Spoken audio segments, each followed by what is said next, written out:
Hello and welcome back to Fire Emblem. So, there are two things I would like to do at the start of today. The first is to look at our supports because, of course, we have a different group of people than we had last time. And the main reason I want to look at it is I want to go to Edelgard because, as you can see, she has the support of everyone in the house, as every other person does. But she should, in theory, have a few extras. Huh. So her only extra is Lysithea. That's really interesting given what we know about Lysithea. Okay, I mean Hannah and Manuela as well, but I think most people have them. So, in terms of wanting to recruit people, I want to recruit the people that Edelgard and Hubert have stuff with. And the reason I want to recruit them is because Edelgard and Hubert are unique to this path. So, Lysithea, I guess we're going to recruit, which is going to be odd because we just did Golden Deer, but okay. And then there's Hannah and Manuela. So what about Hubert? Who do you have? Who's unique to you? No, wow. He has nobody outside the house apart from Hanneman, but I don't really count Hanneman. I mean, he has no one from any other house. It's literally just Lysithea. Let me just count. So 1, 2, 3, 4, 5, 6, 7, 8, 9, 10, 11. So on top of Edelgard and Lysithea, Hannah and Manuela, we would need to recruit, I think, at least one more to be in our group for some missions, plus 3 adjutants. Okay, so we're looking for effectively 4. I believe there's one DLC character which is in this route, which is fine. There's potentially another DLC character if we want as well. Okay. Although I don't know if they're both DLC. Anyway, I'm just seeing who else we have potentially. I don't really want to do more Golden Tier. We just did a lot of them. Maybe Mercedes we could recruit again. Just trying to see who we got. Annette potentially could be cool. Caspar. Again, and Annette. So Annette's looking higher up. I suppose if we're going for magic users, Annette could be cool. Ingrid we didn't do very much with last time. So maybe Ingrid. If that's a possibility. Although I'm sure some of these will lock out at some point. Because I believe I have heard that some of these lock out. Yeah. There isn't actually a lot outside the house that these lot have supports with. Okay. Interesting. So it's pretty much just Lysithea is the main one. Yeah, we're going to have to see what we can do here. Okay. Yeah. Well, that is interesting. Anyway. Apart from that. Oh yes, the second thing I wanted to look at. I don't want to go the same class that we ended up last time. So, last time, our class was very much Swordmaster. That was our thing. We were about swords. And we may still use some swords, but I want to see whether there's something else we can do with this character. So I actually wanted to look at the class list, which I guess I can't look at yet. Can I look at it in roster? Let's have a look here. Ah, I can do a little bit of looking at it in roster. Okay. So, we have this one, which is new. An airborne knight with high defense against magic, but a weakness to arrows. This class can move after taking certain actions. I think this is Pegasus Knight, and it's a female-only class. So that could be interesting. Although that involves you having to have a lance, which, you know, obviously you get the Sword of the Creator, which you would think you would want to be sword-based with. I don't know, maybe there's something we could do. Maybe we could go more into magic? I don't know. Maybe that's a way to go. Potentially. I don't know. Maybe we go into magic and then we do Mortal Savant. Well, we go into magic and then we have sword as kind of like our last thing. If you know what I'm meaning. So we end up being more of a healer. And that kind of fits in with the rest of our group being magic-y. I don't know. Could be something we could do. Also curious, do we have anything interesting in the notes about these characters? So, born as granddaughter of King of Brigid, loses father in Dagda Brigid War, goes to the Empire as a symbol of Brigid's vassalage, enrolls in Officers Academy. Okay. Actually, maybe we'll just look at Edelgard and Hubert. These are the two that we didn't look at last time. So born as 4th daughter of Emperor Ionius the 9th of the Adrestian Empire, taken away by her uncle, Lord Arundel, and flees to the kingdom, returns to the Empire 3 years later, and enrolls in the Officers Academy 6 years later. Okay, so why did she flee? Okay, that's an interesting story in the background there. And that explains why she knows Dimitri. She dislikes outdated values, crests, rats, chains, swimming, and losing control. And she has the crest of Seros. Okay. Sometimes raises might when using combat arts. Okay. Interesting. Well, next one. Hubert. Dislikes the Church of Seros, just straight up. Those who bother Edelgard, gambling, heights, nostalgia, and laziness. So he was born as the eldest son of Marquis Vestra, became Edelgard's vassal, and then enrolled in the Officers' Academy. So he became her vassal 4 years before she ran away. Okay, interesting. Yeah, not entirely sure what's going on there. There's some more stuff to find out. Anyway, let's go chat with everybody and see where everyone's at. Oh, hello, Seteth. These are the students' quarters. To better help you supervise them, you also have a room here. Your room is here at the end. Yes, I'm aware. I was just in it. Commoner students also reside on the first floor, while the second is primarily for students of noble birth. As a rule, we try to avoid discrimination based on social status here, but the nobility can be quite insistent when it comes to matters of propriety. Speaking of, it would be best for you to avoid improper conduct. I expect you to set a good example for the students. Okay, will do. Let's see if there was anything back there. Any items? Professor. Hello. Some believe the dignity of the Empire rests on the results of the mock battle.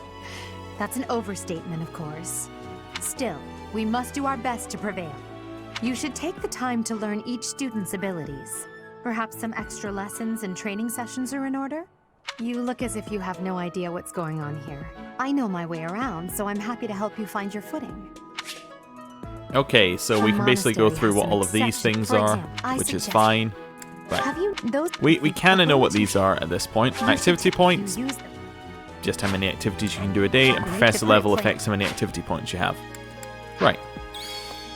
Hello. Dimitri and Claude are the leaders of the other two houses. Do not underestimate them. When we take the field, it would be best not to engage the both of them at once. Yeah, well, that's kind of like fighting 101. Wow, Yuritsa sure seems strong. I kind of thought he was going to be the new professor assigned to our class. After that teacher ran away during our outdoor training, I figured Yuritsa was a natural replacement. He kind of is, isn't he? I was surprised when you were suddenly appointed professor instead.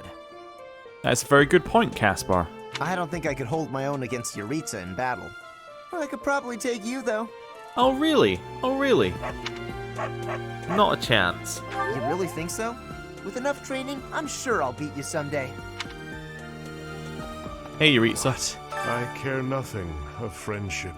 Oh, good to know. If you have no business here, leave. Well, good to see he's still just as friendly as always. Nope, nothing up there. Right. Let's head this way. And into this room. Right, into our classroom. Who's in class? Ferdinand is. That makes a lot of sense. Let me tell you the provenance of our class name. Please do. The eagle. That refers to the twin-headed eagle on the Adrestian Empire's coat of arms. Okay. And the fact that it's called you're called the Black Eagles is because on the coat of arms it happens to be black? And black is the traditional color of the Empire's armor. Hence, Black Eagles. Uh-huh. To be honest, it wasn't that complex. Oh, okay, that was it. Well, nice speaking to you then, I guess. Right. Hello. Before I came to the Officers' Academy, I attended a school of magic in the Kingdom capital. That's where I met Annie. That's what I call Annette. Oh, I guess Lawrence was at the School of Magic too. But Annie was always just so nice to me, even though I was older. She's my best friend in the world. Did she mention that previously? I don't know if she did in the other run. I don't know if she mentioned that. Interesting. The story. The Blue Lion House derived its name from the honorary title of the first king of Fargus. Lug, the king of lions, wore brilliantly blue garments. His chivalric exploits are recorded in multiple legends.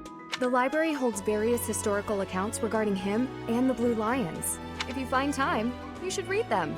They're filled with insights. I am going to read the books today. I've decided. I didn't read them for the entirety of the last playthrough, but I think it's time. Read the books, get some backstory. We'll do that at the end. Right, hello. Hi, Professor. How are you doing? If you're not busy, would you like to join me on a little trip into town? If I'm cooped up in this dusty old monastery for too long, it drives me absolutely crazy. Oh, that wasn't a question. Okay. Yeah, sure. We'll join her if it's an option. Right. Hello? Hi. Our house is that of the Golden Deer. Do you know the significance of that name, Professor? No idea. Golden deer are sacred creatures, said to have protected Leicester since time immemorial. All three of the houses have a meaning behind their name. You should feel free to ask around if that sort of knowledge interests you. I will.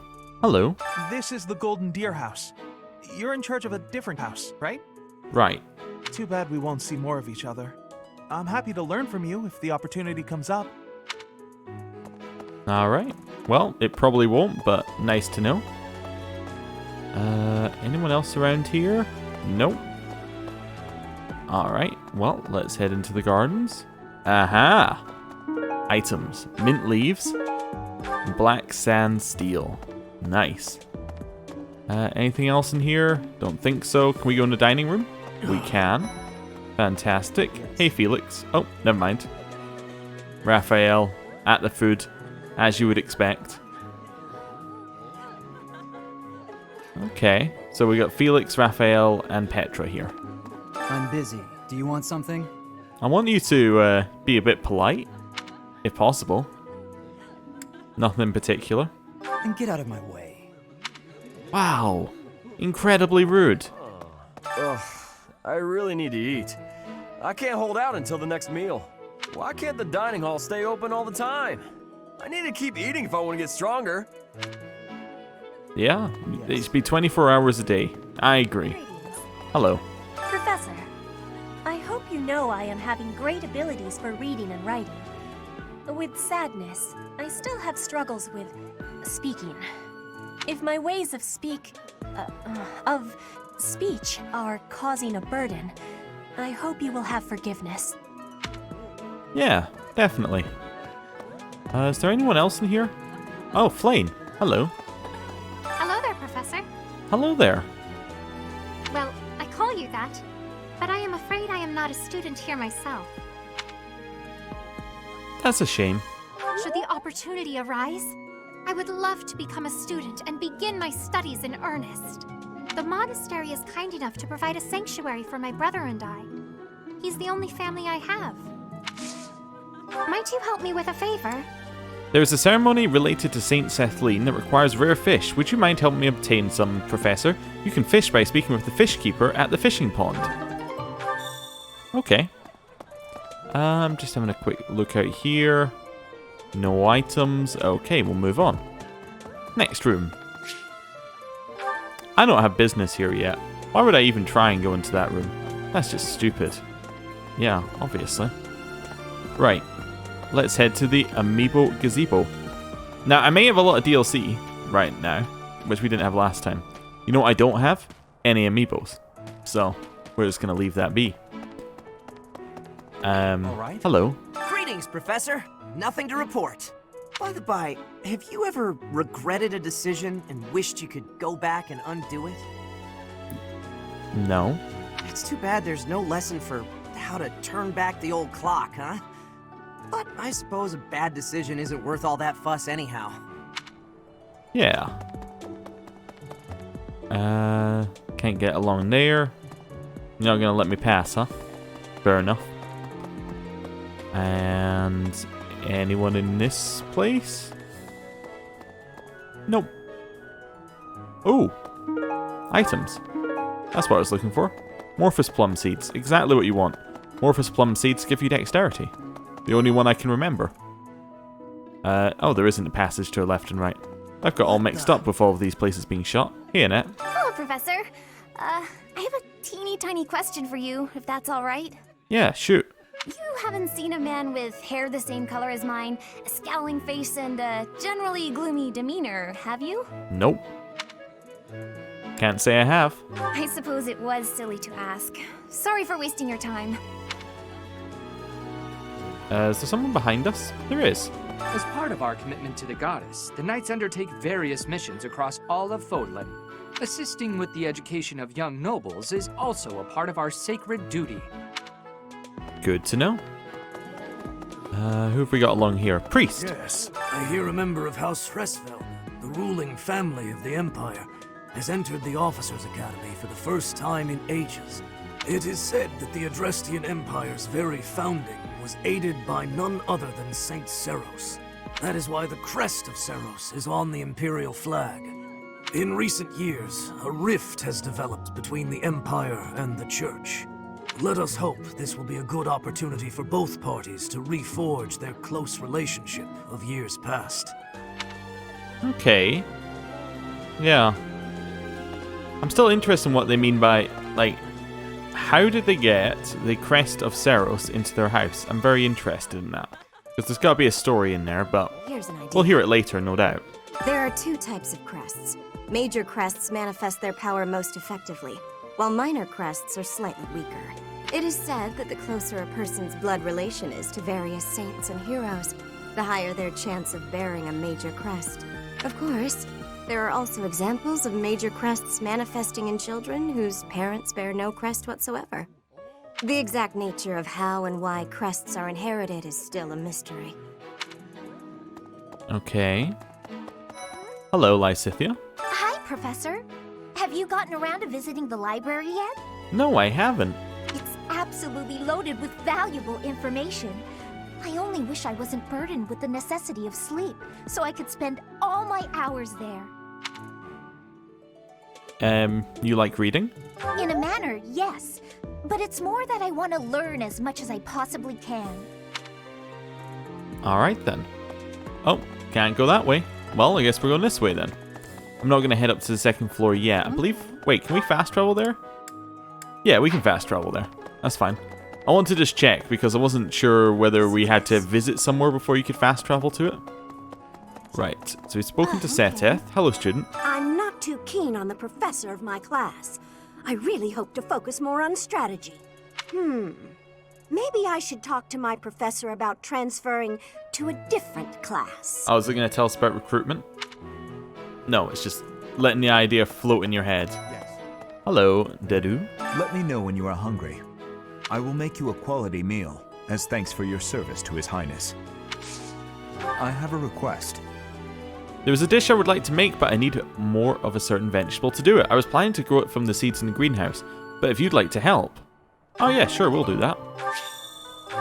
That's fine. Hello, Dimitri. I heard about the upcoming mock battle. I want you to know, Professor, that I do not intend to lose. I hereby declare my intention to prevail at... Goodness, listen to me.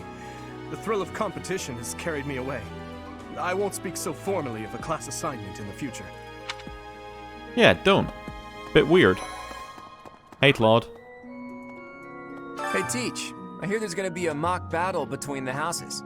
I'm not gonna lie, I'm a bit concerned about facing an elite mercenary like you. Maybe take it easy on us. What do you say? Sure. Hey, Hilda. Oh, Professor! Have you adjusted to life at the academy yet? Me, I'm still not used to it. I'm not one for all this studying and training. Yeah, and working at all or anything like that. Nobody else along here. That's... Right.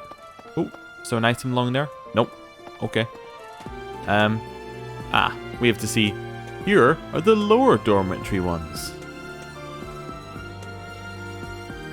Look at all the nice brickwork. Right. Hey, Leonie. I'm Captain Gerald's first and best apprentice. I can beat anyone, Professor. Even you if I have to. It may have been only for a short time, but I learned from the absolute best. Well, whatever you say. Hey, Sylvain. Well, there's Dorothea, Hilda, and Mercedes. Lady Rhea's quite the beauty, too. And I must admit, I've even checked out Professor Manuela once or twice. You know, Professor, I think I'm going to like it at the Officers' Academy. There are beautiful girls as far as the eye can see. Hey, Sylvain. Professor, I've got a small favor to ask. If I have to eat in that filthy dining hall, I prefer to invite a cute girl to dine with me. Beforehand, I'll find out her favorite food so I can order them. She's happy, I'm happy. I haven't missed a move. Pretty great, huh? We have to share a meal with someone with their favorite food.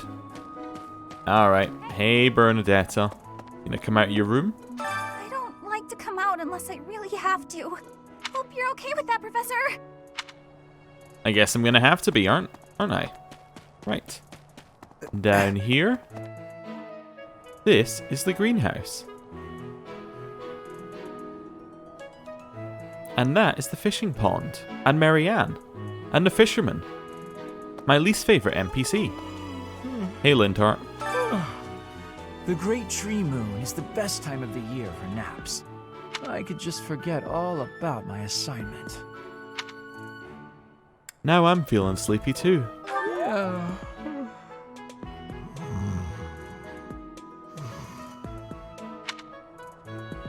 Well, speak to you later. Hey, Ash. Oh, did you come to look at the plants too? The greenhouse here is really incredible. There are so many rare flowers I'd never seen back home, and herbs I never even knew existed. You seem well informed on the subject. My adoptive father is the real expert. He taught me everything I know about herbs, including how to tell them apart and how to make medicines.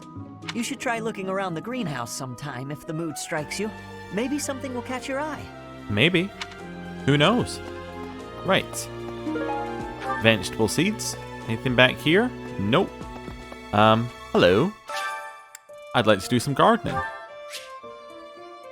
Okay, I'm going to reread this because I wasn't entirely sure how it worked previously. Flowers make great gifts, some people may even decorate their rooms. Use the plant command to plant. More seeds means a bigger harvest, while more compatible seeds will lead to a higher harvest. See, that's the bit I'm getting. I don't know how you do tell what's compatible. Okay. It doesn't tell you. I guess it is meant to be trial and error.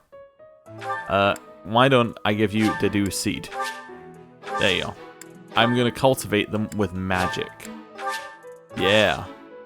Definitely. My thanks. You have my gratitude. The greenhouse is an invaluable resource. If we cultivate more plants, I'm sure we'll be able to cook a larger variety of meals. Quest complete. Nice. Okay. Oh, hey, Cyril. I'm a little busy. Oh, sorry. If you're looking for the greenhouse, it's right there. See it? Looks like a greenhouse. That's it. Wow. Everyone is so rude. Oh, yeah, that's not somewhere I can go yet. Okay, that's fine. Marianne? Dear Goddess. Goddess, I pray to thee. Please protect us. Not really saying very much, is she? Hello. The Imperial Princess, the Crown Prince, and the heir to the Alliance's leading house. This is one exceptional year, that's for sure. If you're a teacher here, you better watch your step.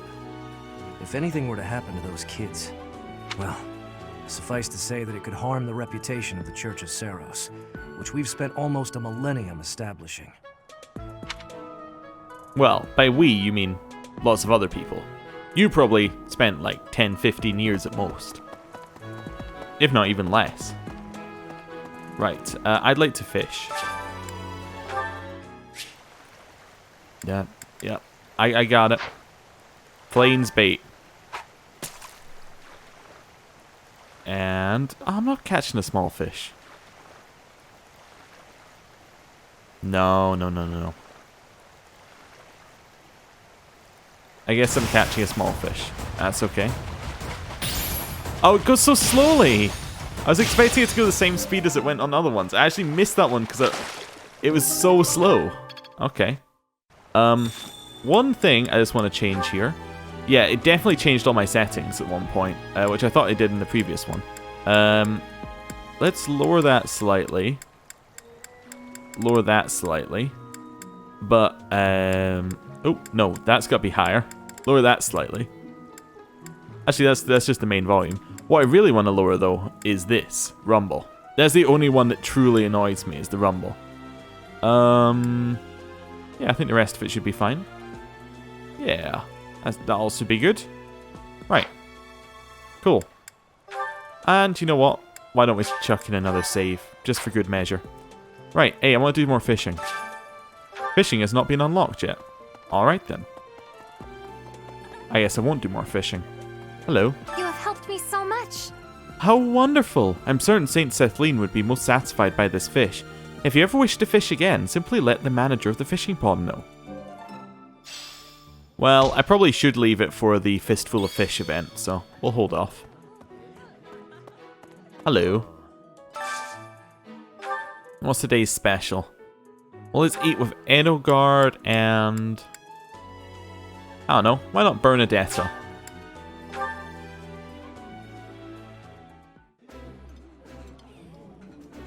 Oh, I love this meal. How did you know? Ooh, this is my favorite. You've got great taste. It kind of weirds me out how they both lean forward with the exact same pose.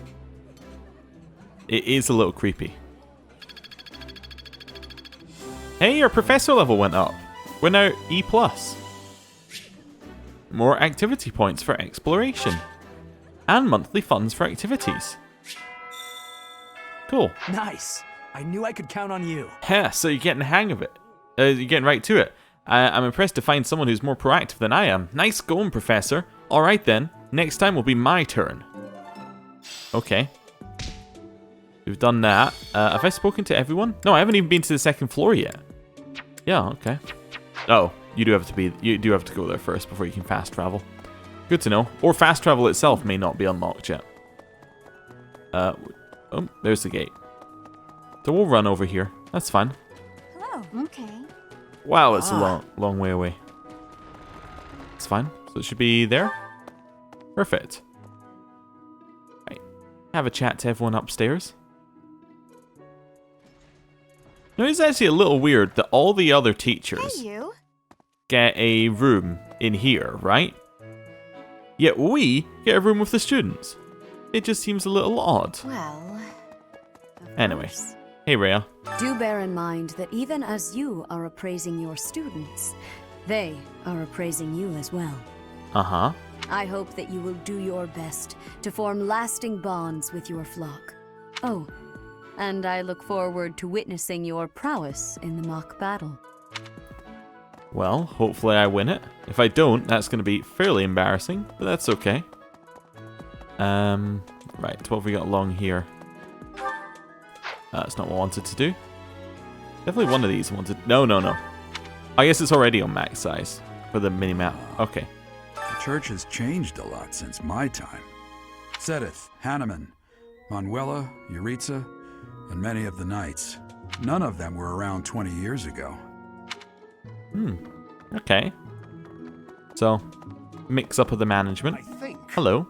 Captain Gerald has hardly changed since 20 years ago. I've aged at least 3 times as much as he has. Why am I talking about this? Oh, right. It was because I just overheard Tomas remarking on the subject. Oh yeah, Tomas is here. The leader of a legendary group of knights returned. People are bound to be talking about the old captain. Hello. A mock battle? This early? Wow, Professor. They're not giving you any time to settle in, are they? Well, no need to worry. If you get hurt, I am more than capable of healing you. You'll not even have a scar. Oh, we just got a point up just for speaking with her. Okay.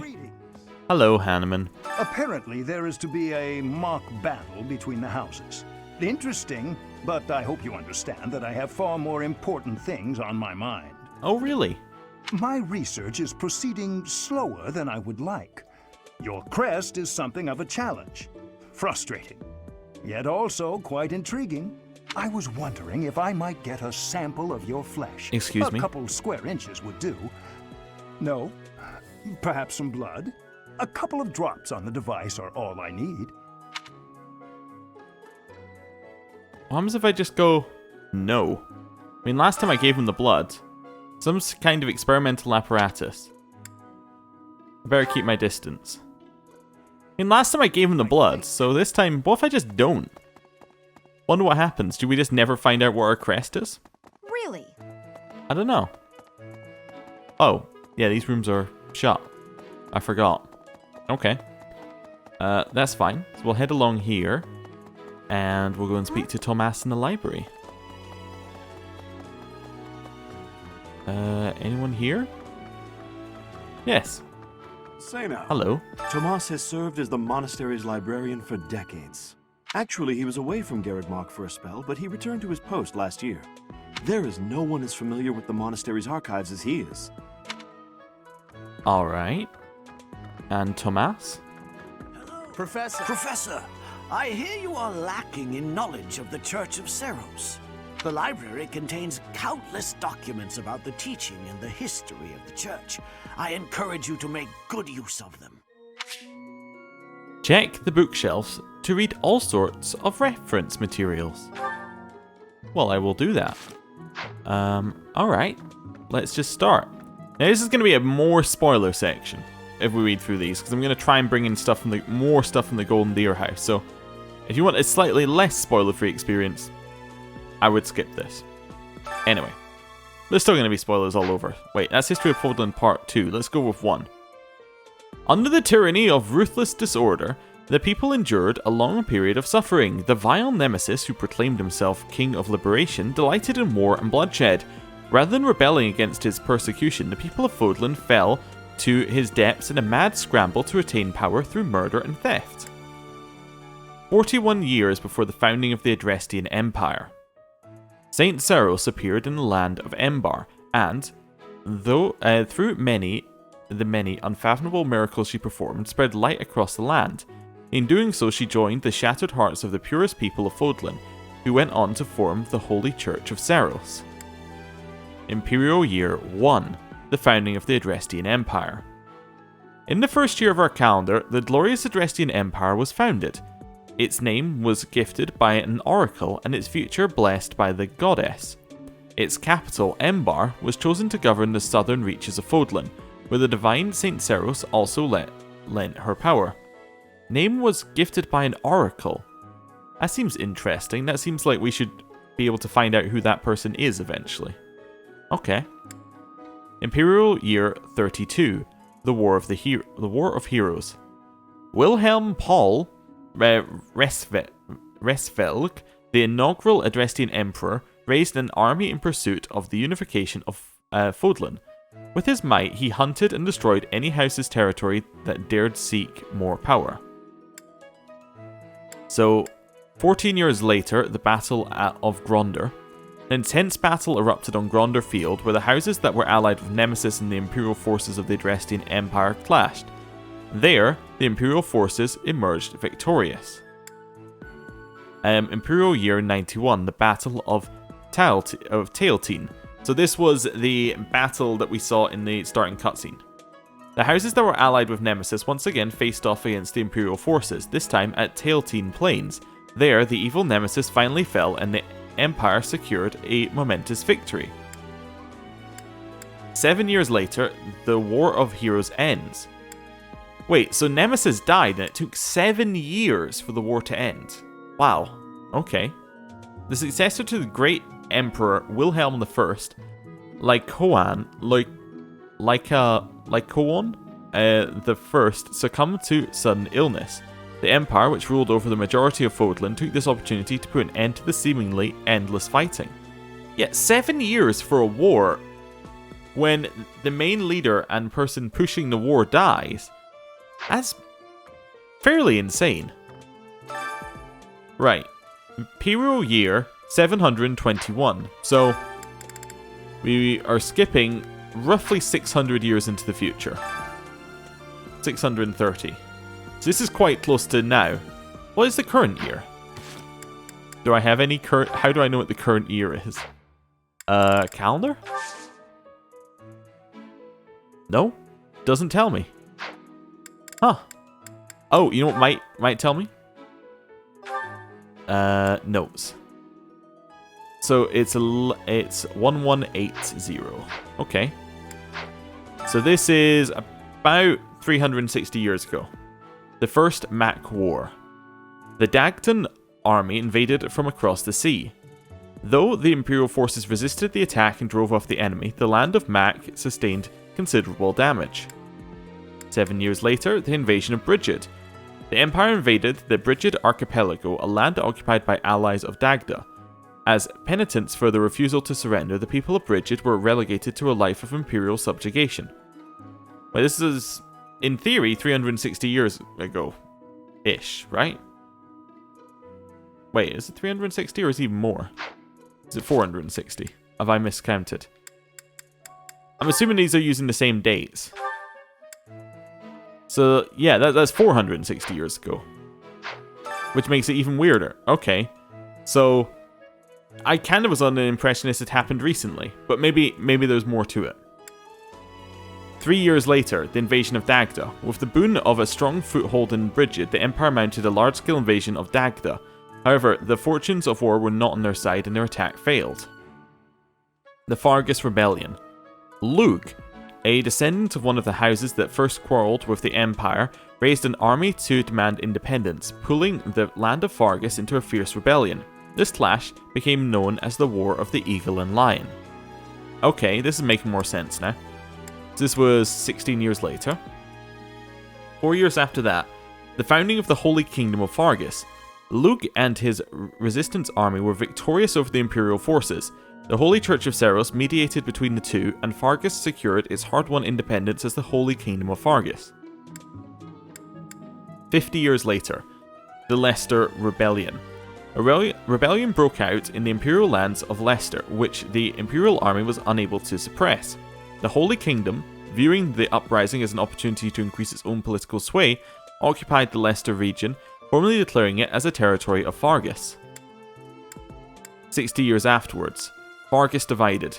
Following the death of King Klaus I, 3 princes became archdukes and split the Holy Kingdom of Fargus, that they may rule over it as 3 separate territories. 20 years later, the Crescent Moon War. The Archduke ruling over the Leicester region of the kingdom succumbed to illness. The lords of the Leicester lands refused to acknowledge the next Archduke in line, instead plotting to rule jointly as an alliance. I see, and that's how the alliance happened. 20 years after that, the founding of the Leicester Alliance. The Leicester Alliance was officially formed after the subjugation of hostile nobles and the removal of all opposing forces in the regions of Fargus. An influential figure from the outset, Duke Regan was inarguably the heart of the newly formed alliance. 60 years after that, the Almiran invasion. The great eastern nation of Almira crossed through Fódlan's throat and invaded Alliance territory. The Empire dispatched troops in order to help conquer this threat, and the attackers were barely driven off.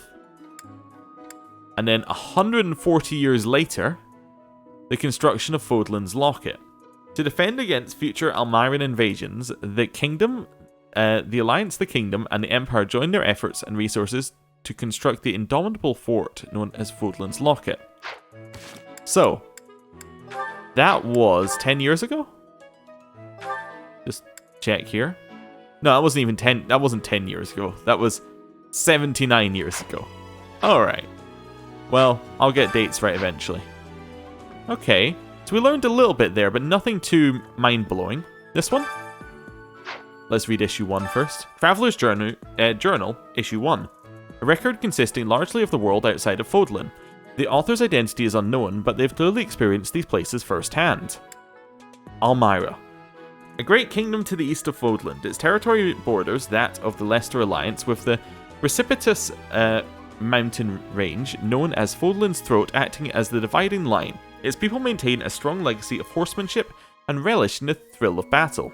This vast kingdom is rich in fertile prairies, deserts, and mountain ranges. Albinia.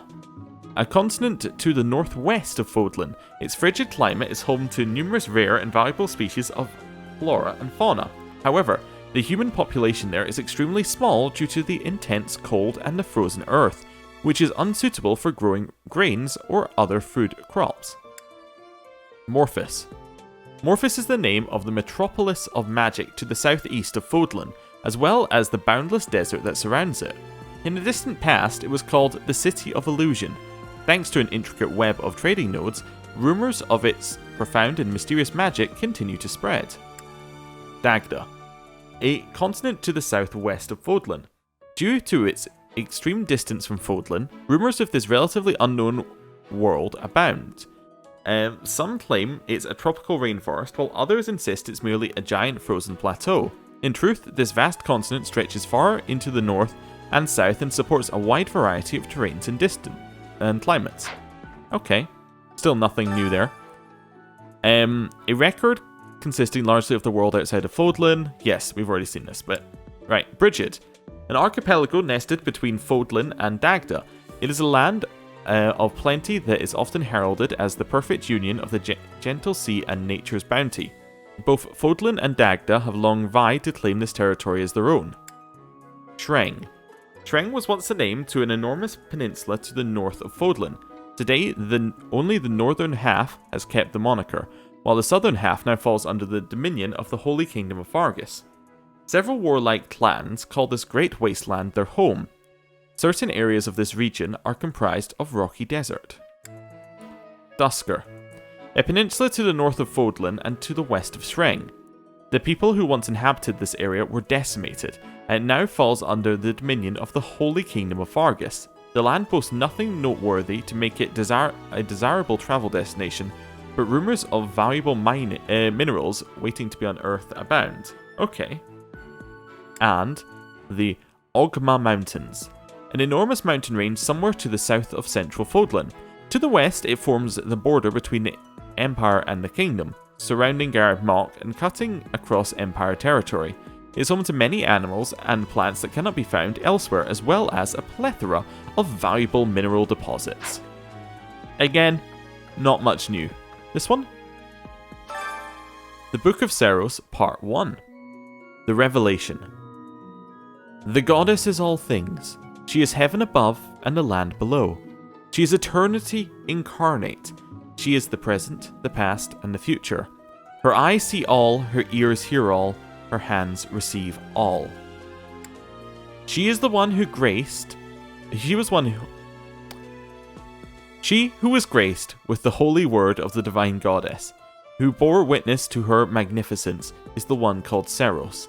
She is the messenger of the heavens, the bridge between the lands, above and below, and her blessing shall bring tidings of peace to all. With the goddess's omnipotence and wisdom to guide her, Seros ensures that her will be done. As the goddess's sword, Seros wards away evil. As the goddess's child, Seros makes emperors of mortals. As the goddess's wings, Seros elevates her people. As the goddess's voice, Seros spreads the word of love. The goddess's child and goddess's wings are a nice touch. I like it. That sublime sword is entrusted to you. Those emperors are crowned before you. Those wings clear your path. That voice whispers words of trust. May the blessings of the goddess follow you always. Okay. Interesting. The Book of Seros, Part 2. The Creation. In the beginning, amid the great cloudless ocean, Fódlan came to be. At the end of a long journey, the goddess glimpsed that land and there alighted. Upon that sacred ground, she breathed life into the world and created all of the creatures upon it. By the goddess's hand, plants took root, birds took to the sky, and animals roamed the land. Last of all, she created humanity. When the humans wished for power, she granted it. She gifted them the blessings of the heavens and of the earth. By way of the magical arts, humanity attained great power, yet unaware that great power portends great evil. By the grace of the goddess's divine protection, humanity thrived. Through her blessings, they grew prosperous and their numbers rose. Before long, they became the most powerful creatures in all of Fódlan. All was well, until darkness descended from the north, a darkness that devoured the earth, desecrated the heavens, and threw the world and its inhabitants into a state of chaos. To face this evil force, the goddess created a new well of power. She gifted certain chosen individuals with sacred blood, allowing them to wield mystical weapons that they may prevail against darkness. These souls, buoyed by their divine gifts, conquered the evil ones and drove them back to the north. They came to be known as heroes. Interesting. Now, remembering that this was written by Seros, who is Rhea, and this isn't quite what she told us happened. Obviously, she told us that this is the story that everyone else knows, and that she was telling us the real thing, but yeah. It's odd that she would describe it this way. In like this book. Like, she would choose to make this what was written down.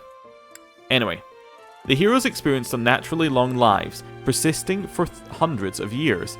Even after they breathed their last, the power coursing through their blood remained, leaving an indelible mark upon this world.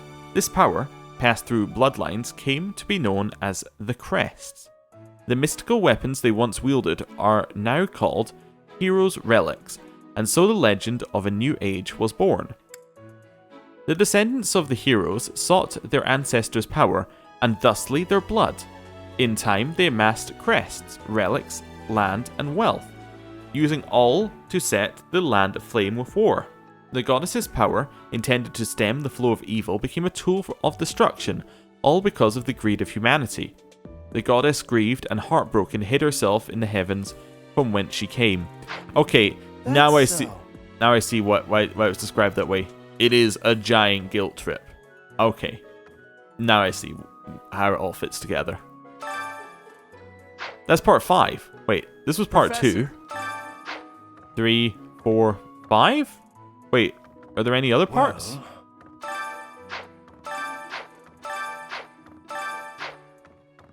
Say now. What happened? What happened to parts 3 and 4? Okay, 5. The 5 Eternal Commandments. Dare not doubt or deny the power or existence of the goddess. Dare not speak the goddess's name in vain. Dare not disrespect your father, mother, or any who serve the goddess. Dare not abuse the power gifted to you by the goddess. Dare not kill, harm, lie, or steal unless such acts are committed by the will of the goddess. Interesting. That's an odd little caveat at the end there. Alright. The goddess cares for and protects all that is beautiful in this world. The goddess will never deny the splendors of love, affection, joy, peace, faith, kindness, temperance, modesty, or patience. Follow her example, and in doing so, abide her laws. Okay. Hey there. I find it interesting, that little caveat, and then what was 3 and 4? What? Okay. Register of Empire Nobles, Part 1. A register of prominent noble houses in the Adrestian Empire. This document is expressly for official use by the Church of Seros. Students are forbidden to remove or peruse this documentation. 1179 edition. Okay. House Restvelg. The most distinguished noble house of the Empire, tracing its roots all the way back to the great Emperor Wilhelm. It has been the governing house of the Empire for 1,100 years. In addition to the first Emperor, its lineage is also traced back to Saint Seros herself, which is why generations of emperors are believed to bear the crest of Seros. House Restvelg resides in Embar, the imperial capital, claiming all of the surrounding territory as its dominion. It boasts supreme authority both within the Empire and without until the insurrection of the Seven in 1171, in which much of its power was stripped away by the nobility. In recent years, a series of misfortunes has plagued this storied house, and some believe dark clouds hover over the future of the Restvelg reign. Okay, so those misfortunes must be what happened to Edelgard's siblings, I would assume, and why she had to be whisked away by her uncle. House Eyre. A house of dukes possessing great power within the Empire, second only to House Restvelg. The head of the house came to occupy the post of Prime Minister, rendering the title a hereditary one thereafter. House Eyre led the insurrection of the Seven, and in many ways holds the true power governing the Empire. Oh wow, so that was... yeah. So that was 9 years ago now. House Eyre, which is Ferdinand's house, effectively took much of the power from Edelgard's house. Okay, now you can see where the rivalry between them was coming from. House Vestra. A house of marquises without a dominion, existing in the shadow of House Restvelg. In addition to managing the darker tasks of the Empire, it is responsible for the Emperor's periphery affairs, including coordinating things such as ceremonies and rituals, Imperial consorts, and the Imperial Guard. House Vestra was allied with House Eyre in the insurrection. Interesting. So that's Hubert's house, right? So they were also allied with House Eyre, Ferdinand's house. Odd that Hubert would be with the Edelgard then. House Hevring. A house of counts that has inherited rule over the Empire's domestic affairs, particularly those relating to administration, finance, and the judiciary. It frequently clashes with the Ministry of Military Affairs over these matters. Much of its territory lies in the Ogma Mountains, and as such enjoys the fruits of a lucrative mining industry. So who is that? House Hevering. It's not Bernadetta, is it? She's von Varley. He's definitely not. That's Burgley's. Is it? It's Lindhart's house. Okay. Good to know. House Burgley's, which is Caspar's house. A house of counts that has inherited rule over the Empire's Ministry of Military Affairs. It commands all of the armies that do not directly belong to the Emperor. During times of war, the head of the house becomes the Imperial Army's commander-in-chief. Their territory encompasses most of the Empire's main breadbasket, Gronder Field. House Varley. A house of counts that has inherited rule over the Empire's Ministry of Religion, whose main responsibility is to maintain amiable relations with the Church of Seros. However, due to the estrangement of the Church from the Empire in recent years, it is now more involved with the judiciary, causing political strife within the Ministry of the Interior. Okay, intriguing. Oh, we got part 2. Same little note at the start. House Girth. A house of dukes that inherited rule of the Empire's Ministry of the Exterior. Diplomacy, foreign relations, and relations between various provinces and the capital fall under its purview. It worked hard to secure the ceasefires that ended both the Brigid and Dagda campaigns. Though complicit in the insurrection, it remains distant from associated houses. Interesting. House Arundel. So this one, in theory, is Edelgard's uncle's house, right? Maybe? Yeah, formerly a minor noble house of the Empire, as head of the house when Volkard's younger sister became betrothed to Emperor Ionius IX, Volkard was granted the title Lord Arundel. Having worked closely with House Eyre, House Arundel is seen as one of the chief instigators in the insurrection of the Seven. Oh, so when she was whisked away to the kingdom, that was likely because the insurrection was happening. And, alright, maybe she was a hostage? I don't know. House Hrim. A house of imperial viscounts. Resisting Emperor Ionius IX's policy of power centralization, it set out to join the alliance and secure independence from the Empire, but was unable to overcome the imperial army's intervention. In the aftermath, the house's main genetic line was wiped out. Its current head of house is an adoptee. I think we know which one that is, but I can't remember. House Nouvelle. A house of imperial viscounts with territory in the western coast of the Empire, centered around its namesake harbour city of Nouvelle. The house flourished thanks to commerce with Dagda, Albania, Brigid, and other territories. Even still, it fell to ruin in 1175 after permitting the combined invading forces of the Dagda and Brigid armies to make landfall. House Ox. A house of imperial barons. Its territory occupies the northern half of the western peninsula known as Fódlan's Fangs. The head of the house was lost to the Dagda and Brigid War. House Bartels. A house of imperial barons. Highly ambitious, it sought out and acquired several crests for its bloodline. In 1176, many members, including the head of the house, died under unexplained circumstances. The deed was attributed to the heir, Emil. As his whereabouts are unknown, leadership of the house fell to a distant relative. Huh. We haven't heard anything about an Emil, but I assume that's going to become important in this particular line. Register of Alliance Nobles. Same little bit at the start. House Regan. The leading house of the Leicester Alliance and descendants of one of the 10 elites. In the Crescent Moon War of 881, they spearheaded the move towards independence from the kingdom as well as the establishment of a republic by its former vassals. They have held the esteemed responsibility of leading the Alliance Round Table ever since. The position of this House of the Dukes relies on the noble rank bestowed upon it by the kingdom, well before the Alliance's founding. The current Duke Regan's heir, Godfrey, died in an accident while on duty.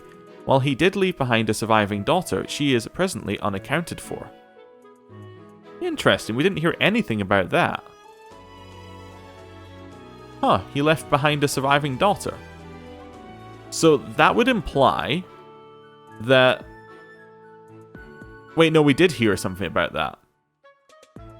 Wait. The current Duke Regan's heir, Godfrey, died while on duty. While he did leave behind a surviving daughter, she is presently unaccounted for. I'm assuming that's Claude's mother, but that doesn't add up because the current Duke Regan is Claude's grandfather. There's like a generation missing there, in my mind. Because that mean that Claude would be great-grandfather. It would be the current Duke Regan's great-grandson. Right? Am I missing something here? Maybe. Or maybe it's implying that Duke Regan had a surviving daughter. I don't know. Anyway, whatever. House Goneril, descendants of one of the 10 elites. It's a military house that is chiefly tasked with military strikes and defense against the Almaran army, mostly due to its territory's position in the east. Lord Holst, the next head of the house, is widely renowned as the Alliance's bravest general. I hope we get to meet him in this campaign, because we heard all about him from the Alliance side, and we never got to see him. House Ordelia, a house of counts with land in the east of the Leicester territory. In 1167, it was involved in House Rim's rebellion, and the Empire retaliated by repeatedly meddling in the house's internal affairs, leading to a sharp decline in its noble standing. Okay. House Gloucester. Descendants of one of the 10 elites, this house of counts hails from the southern Leicester territory. The current head of the house is ambitious, excels at public relations, and has an influential voice among the 5 noble families with voting rights at the Leicester Alliance Round Table, second only to House Regan. House Edmund. A house of margraves with land in the north of the Leicester territory. Its beneficial trade policies, emphasising fair use of its personal harbours, have awarded the house a great deal of clout, to such a degree that it was eventually accepted into the ranks of the 5 great lords of the Alliance. The current head of the house is a renowned orator. House Daphne. Descendants of one of the 10 elites and formerly among the 5 great lords of the Alliance, it lost much of its power due to internal discord. For the last several generations, no head of House Daphne has borne a crest. In spite of this, it still maintains its status as a noble family. Next. Oh, look at that. It's Kingdom Nobles. I'm shocked. House Blythed. This house claims that Blythed of the 10 elite. It claims House Blythed of the 10 elites as its ancestor. It has ruled the kingdom. I hope I'm saying that right. I have no idea. I'm assuming the double D is meant to be like an odd sound, which is what I'm going for. Anyway, whatever. I'm sure we'll hear Dimitri say it at some point. It has ruled the kingdom for over 400 years, ever since Luke, the King of Lions, claimed victory in the War of the Eagle and Lion in 751. This secured the kingdom's independence from the Adrestian Empire, after which Luke was crowned as its inaugural king by the Church of Seros. House Blythed, or Blythed? I think that is meant to be a th sound anyway. Blythed resides in Fardad, or Fardad? Anyway, the kingdom capital, claiming all of the surrounding territory as its domain and many fiefdoms in the north of Fódlan as its vassals. With the passing of King Lambert in 1176, his older brother, Grand Duke Rufus of Aitha, assumed the burden of ruling the kingdom in the young crown prince's stead. Even still, strife and disorder continue to plague the land. House Fraldarius. This house of dukes claims Fraldarius of the 10 elites as its ancestor. It is one of the most ancient houses on record, even amongst kingdom nobility. It is said that Kaifon, the sworn friend of Luke, the King of Lions, was also related to the hero Fraldarius. House Gautier. This house of margraves claims Gautier of the 10 elites as its ancestor. Its territory lies in the northernmost reaches of the kingdom. As such, it has safeguarded kingdom territory against incursions by the people of the Shreng region for over 200 years. House Charon. This house of counts claims Charon of the 10 elites as its ancestor. Tasked with negotiating between the resistance armies and the Church of Seros during the War of the Eagle and Lion, the head of House Charon continues the tradition of ceremonial competition within the kingdom. House Galatea. When House Daphno, once the cornerstone of Leicester Alliance, was divided in two over an inheritance feud, half of them defected to Fargus and established House Galatea, which was granted the noble title of Count.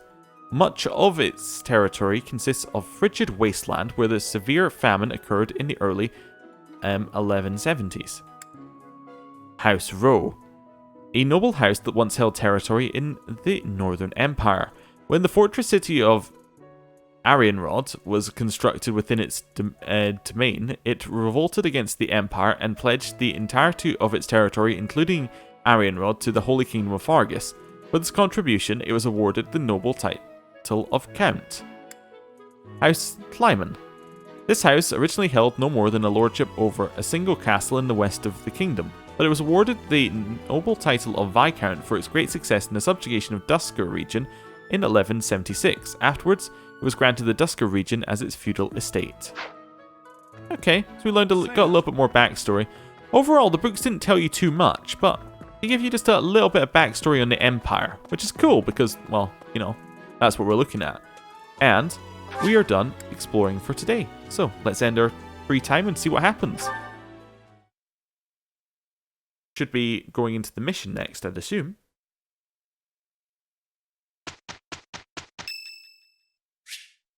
It's Ferdinand's birthday. Would you like to buy flowers and celebrate for 200 gold? Yes. Much appreciated. Ferdinand loved the birthday flowers.